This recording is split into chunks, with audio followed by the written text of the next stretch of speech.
When the bombs fell over Croatia, Mario Stanic was wading through the Sava River. He carried a pair of underwear and his passport over his head. Slaven Bilic continued to play a match as the sound of bombs got louder in what felt like a not-so-distant background. Davor Suker was stepping onto the field for his first match wearing a Sevilla jersey. And Mario Mandzukic escaped to Germany. As the bombs continued to fall, Luka Modric hid on the floor of a hotel room. He and his family had just escaped the men who had executed his grandfather. Boundaries, nationality, identity. That's what we do. We draw lines in the sand and say, you're from there, I'm from here. You're this, I'm that.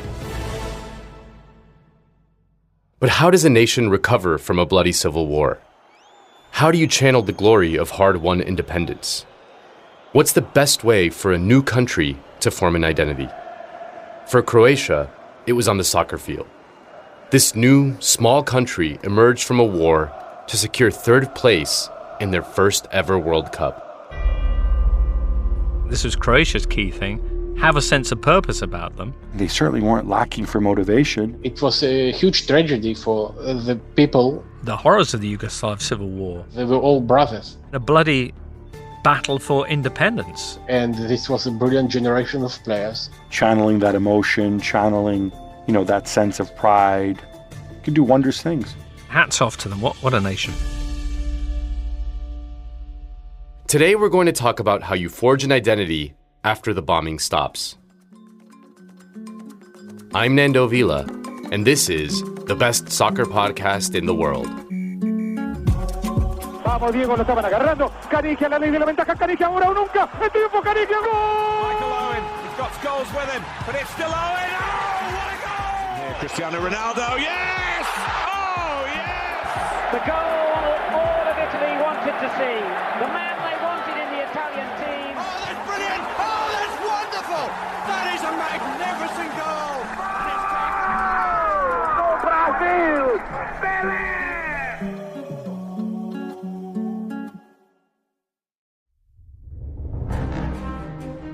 In 1987, Yugoslavia won the World Youth Championship, which is now the Under-20 World Cup. This is Gabriele Marcotti, senior writer for ESPN. Yugoslavia were like the Brazilians of Europe because they had so much talent and so much athleticism and so on. And this is Michael Jokin, football writer. It was an absolutely magnificent, built from Serbs and Croats and Bosnians and Slovenians and Macedonians and Montenegrins.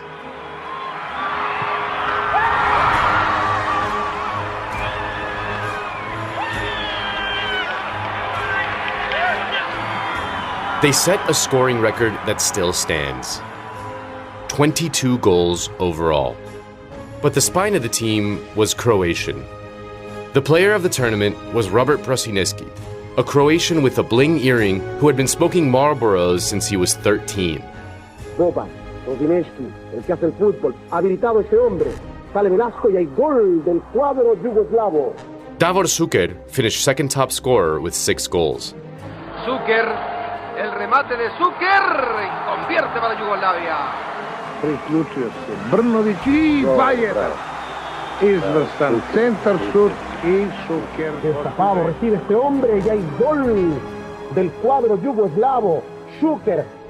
And the decisive penalty came from a Croatian kid who read comics and Dostoevsky, and whose father sold defective Adidas under the table. Se viene el último penal, le corresponde a Boban, se puede quedar con el título Yugoslavia, va corriendo Boban! Dakle, Zvonimir Boban. I Jugoslavija je prvak sveta. Jugoslavija je prvak sveta. Zvonimir Boban was another who barely stuck around for the final. He and defender Igor Stimac had met a pair of Chilean models and snuck out with them until 6 a.m. Quote, "Some things in life you cannot miss," Boban said. They were very beautiful.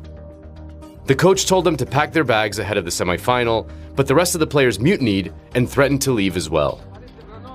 So Boban and Stimac stayed. Boban scored the go-ahead goal and the decisive penalty in the final.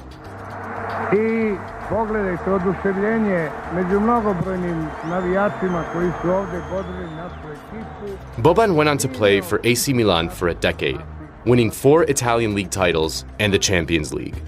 So Zvonimir Boban was, I think, a really enigmatic, very, very charismatic character, a real thinker, and he slightly played up to that. He would use kind of little round spectacles with the kind of right kind of facial hair to suggest that he might have wandered in off a Tolstoy novel or that. And he'd certainly read his Tolstoy. This is James Richardson, the host of the Totally Football Show. He went to Boban's house to interview him when Boban played in Italy. It was a kind of a heritage building. It was this old, it might have been an old kind of abbey or something. Anyway, he was basically doing it up under their tutelage and had a magnificent, there were tapestries, there was an incredible kind of library with Dostoevsky and etc. There was his gloriously stunning companion was there as well. And this was where Zvonimir Boban lived and did Zvonimir Boban-esque things. I mean, he kind of there, we were there, and I can't remember if he was wearing a velvet smoking jacket. I like to think that he was, but he kind of sat across from me and twinkled and shared some cerebral thoughts, but in a charming fashion.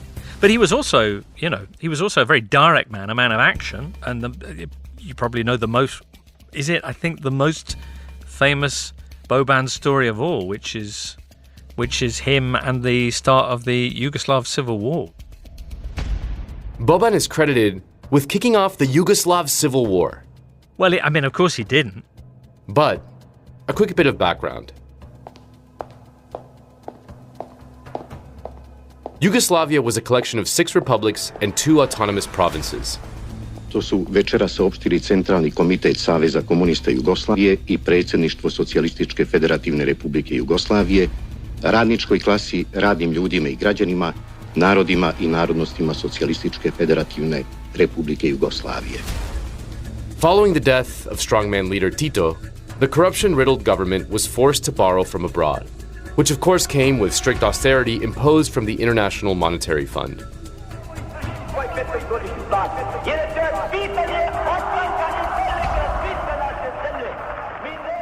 The economic collapse exacerbated ethnic tensions as different federations fought over increasingly scarce resources. Croatia and Slovenia withdrew from Congress. And a few days later, the biggest team in Serbia, Red Star Belgrade, traveled to play the biggest team in Croatia, Dinamo Zagreb. Boban was just 21. Hvala. Najveći problem je što navijači Dinama Crvene zvezde nisu bili dovoljno odvojeni od ostalih navijača na južnoj tribini. Okay, so this was 1990. Dinamo Zagreb with Zvonimir Boban, who I think was their captain at the time, certainly in moral, if not real terms, taking on Red Star Belgrade. And this was against a backdrop of the growing tensions between the regions, which were heading towards civil war, and there had already been violence. There was also the fact that the Red Star Belgrade fans were intertwined, were affiliated, and to some extent were the kind of actual paramilitaries who would go on to become notorious war criminals under a guy called Arkan, who was one of the kind of Kurva, one of the Red Star Belgrade ultras. So this was a tremendously charged match when the two teams were also massive footballing rivals for the Yugoslav title, when they faced off. How the match descended into a brawl.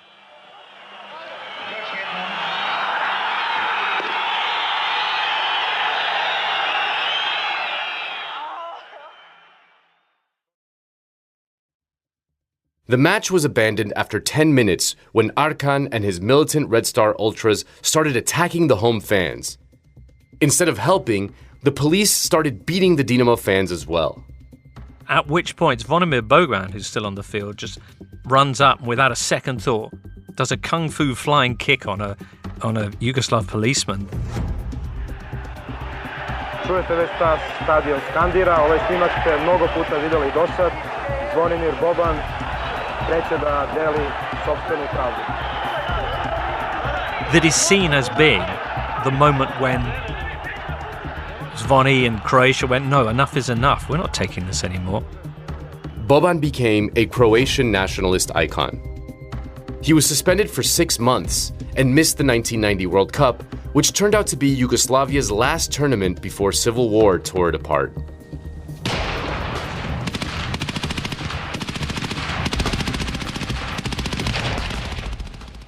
They qualified for Euro 92 in Sweden, and actually they were sort of favorites to win the tournament. But then the war started, and they were thrown out of the tournament just 2 weeks before it started, and Denmark replaced them and won it instead. So that was a generation that lost a lot of chances to shine on the big stage. It was a magnificent team led by Ivica Osim, the Bosnian coach. Osim actually resigned in tears when his hometown of Sarajevo was attacked, and a lot of people were killed and lost their and injured and lost their homes. So he, just before the European Championship started, he resigned in tears and said that he was unable to continue his job, to say that he is from Sarajevo, and he wanted all the people to know that this war shouldn't happen, because on the pitch they were all brothers. The training instructor is a foreigner, one of Croatia's British mercenaries, one of the British dogs of war. The Yugoslav Civil War was Europe's deadliest since World War II. Over 100,000 people died amid the rape, genocide, and war crimes. Well, the whole story of Yugoslavia breaking up is a very, very complicated affair, but it wasn't for the war in Yugoslavia, in Croatia and in Bosnia and in Serbia. It was a huge tragedy for the people. The Croats fought for independence with tennis shoes and hunting rifles. They had pistols. The Serbs had planes. Boban called Croatia the unwanted child of Europe. Croatia's president at the time used sports to help forge a national identity. He called athletes the country's best ambassadors and gave them diplomatic passports. The same person who designed Croatia's flag and currency also designed their now iconic checkerboard tablecloth jerseys. The Croatian basketball team won silver at the 1992 Olympics, losing to the USA Dream Team of Jordan, Magic, and Bird. And John Stockton dribbling out the clock. Final seconds. The U.S. has defeated Croatia 117-85, and they have, as expected, won the gold here in Barcelona. Technically, in soccer, Croatia had played a handful of friendlies before, particularly around World War II. But their first competitive matches came in Euro 1996. They got to the quarterfinals, where eventual champions Germany dumped them out. Asanović, выход 1-1. О, Vlahović поторопился. In the meantime, the talented roster found roles at Europe's biggest clubs.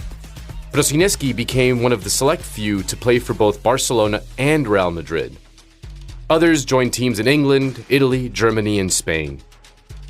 They qualified for World Cup 1998. They got to France via a playoff against Ukraine, and they're quoted at a generous 33-1. But coach Miroslav Blažević has at his disposal some of the finest footballing talent in Europe, and the Croatians could be one of the surprise packages of France 98. Well, I think the expectations of Croatia were pretty high because two things really. One was the fact that they'd been to Euro 96 and done pretty well.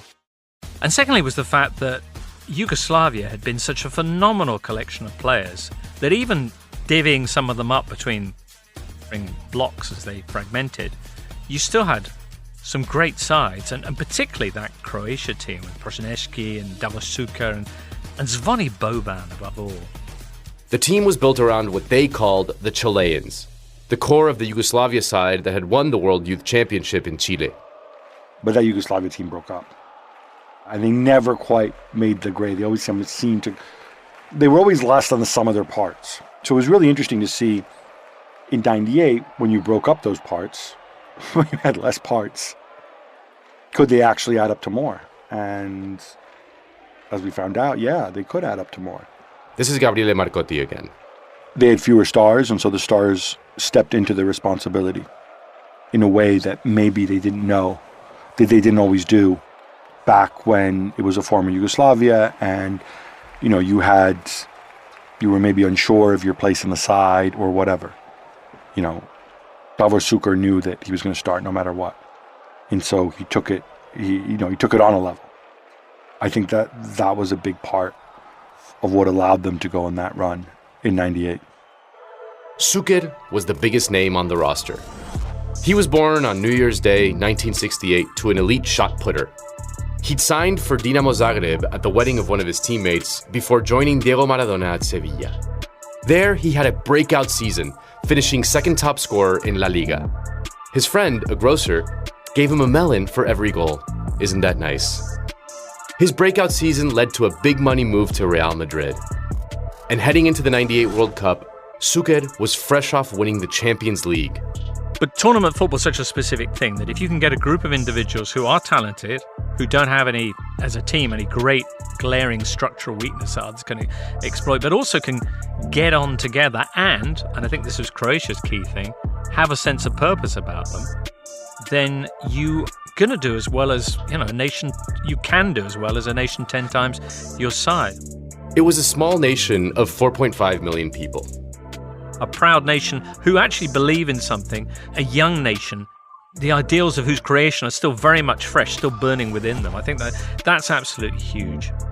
So Croatia's motivation in 98 was that it was emerging from a not very happy union, the state of Yugoslavia, and had been the victim in some cases, and at least it was engaged in a bloody battle for independence.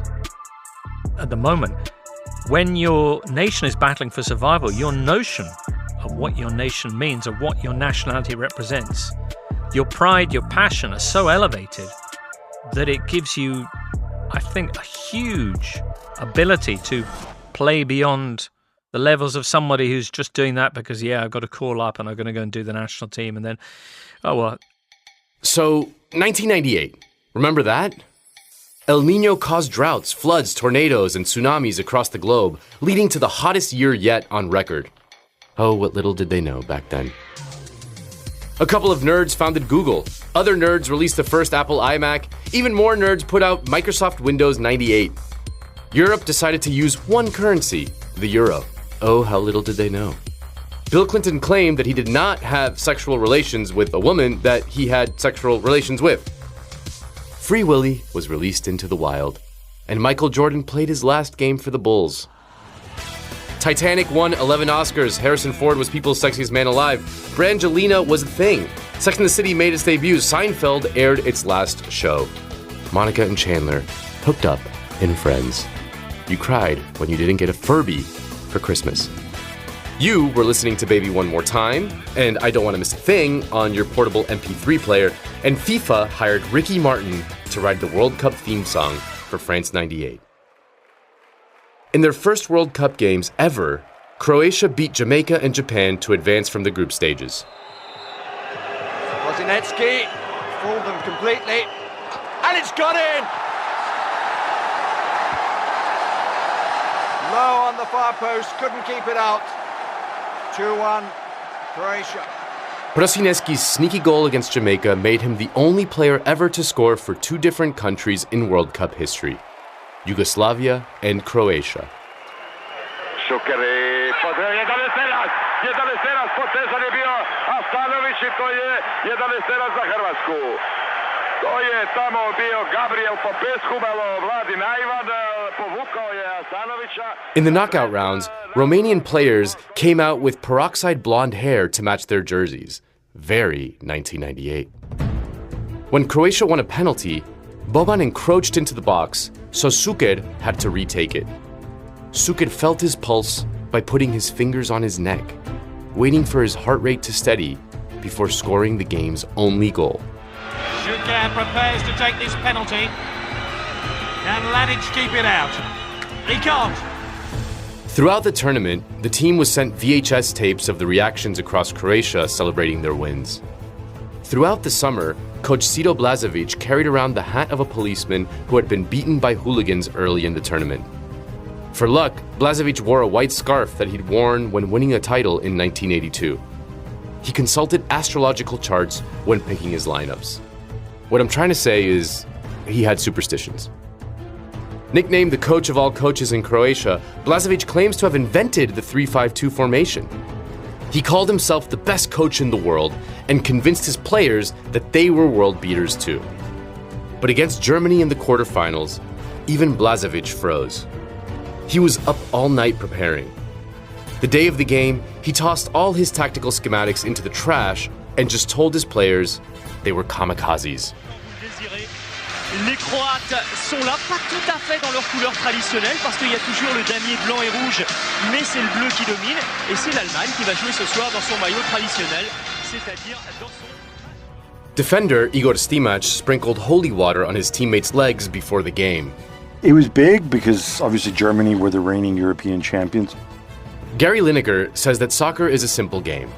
22 men chase the ball for 90 minutes, and in the end, the Germans always win. You know, when you're in Europe, everybody wants to knock off Germany. Everybody. Germany are the gold standard. And they were back then too, right? It's not just a Gary Lineker quote. It's always funny. If you ask an Italian who's your biggest rival in football, they say Germany. If you ask a Dutchman, they'll say Germany, right? Simon Cooper wrote a whole book about it. If you ask the English, oh, of course, Germany, 1966, 2 World Wars, 1 World Cup, you know, everybody wants to beat Germany. They are the cock of the block, right? They're el puto amo, as Pep Guardiola once said about Mourinho. And I think with Croatia as well, there's another element too. There's a whole bunch of, you know, there's a big Yugoslav emigration, and specifically Croatian emigration to Germany. You know, these guys had been through the war. These guys had dealt with the immigration to Germany primarily because they are the economic powerhouse of Europe. And they certainly weren't lacking for motivation, and they showed on the day that they weren't lacking for quality either. Stimac said, quote, "We needed revenge so badly." Christian Warnes was sent off for Germany. Matthäus. Schuka. It was a dreadful... Christian Wurns has been sent... Suspended. And Croatia scored 3. And would you believe it, Croatia playing their first World Cup final as a tiny nation, going through to the semi-final. Perhaps the greatest moment ever in Croatian football history. 3-0. Croatia was into the Final Four, where they'd meet host France in the semifinals. Incredible. I mean, clearly, nobody saw Croatia in the semifinals, and they're against the host nation. And again, you look back on that France team, this France team was absolutely stacked. A mere 3 years after the Civil War bombs quieted, Croatia silenced the 80,000 people in the Stade de France by taking a shock lead. Has picked out Davor Suker, and what a start to the second half! Croatia take the lead immediately, and it's that man again. But immediately coughed it up. France must be shell-shocked by that. Thuram has done well here, and back to it, and this is Lilian Thuram, and an immediate response. What about this? Boban was really struggling. He had a temperature. He took a shower at halftime because he couldn't feel his legs. Still, as captain, he stayed in the game. Back towards Lilian Thuram. Oh, he's hit it. Oh, it's gone in! He's done it again! 2 goals for Thuram. But in the 69th minute, he coughed up the ball, and it led to France's go-ahead goal. Boban called it the biggest error of his life. He couldn't sleep or forgive himself after the match. It's a dagger to a heart for Croatia, but it also gives you a sense that when you're the host nation, you have this momentum, you have this sense of destiny, and there's a reason a lot of times you pull it off in those circumstances, especially, I think, when you're playing underdogs. Schuker bundled off the ball. There it is! It's all over! The host France are into the World Cup final. And that's how it finished. France 2, Croatia 1.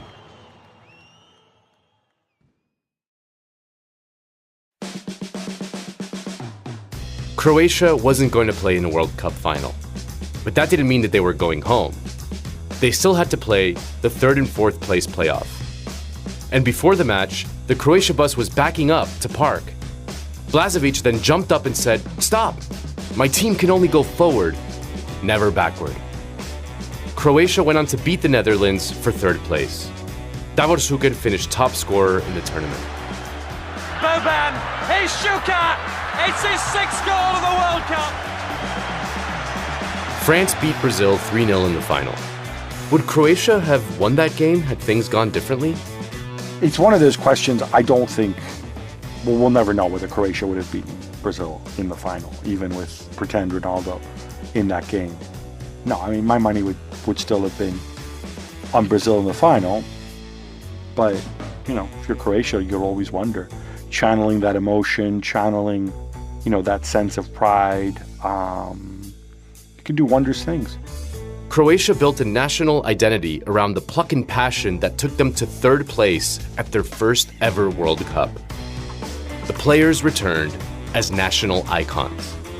But they did almost get their country, which had been born only a few years before, into the final of the World Cup. And, you know, it took a pretty phenomenal performance. So phenomenal, in fact, that it featured goals from Lilian Thuram, which is the first time he'd ever scored for France. He got both that night. Anyway, it took the eventual champions, France, putting them out in the semi-final to stop them, but they've threatened. It wasn't a flash in the pan. Croatia, they keep doing it. 2018, there they were again. So, yeah, I mean, hats off to them. What a nation. In 2018, they were there again. We'll talk about that World Cup in the next episode, when they, spoiler alert, got to the final. The Best Soccer Podcast in the World is a production of Exile Content Studios in partnership with iHeart's My Cultura Podcast Network and is hosted by me, Nando Vila. Produced by Ana Isabel Octavio and Zach Lee Rigg. Written by Zach Lee Rigg. Production assistance by Stella Emmett. Our executive producers are Isaac Lee, Rose Reed, and myself, Nando Vila. Our executive producers at iHeart are Giselle Bances and Arlene Santana. Sound design by Pachi Quiñones. Our awesome theme song is by Lou J. Special thanks to all the voices who participated in this episode: Gabriele Marcotti, Michael Yokin, and James Richardson. For more podcasts, listen to the iHeartRadio app, Apple Podcasts, or wherever you listen to your favorite shows.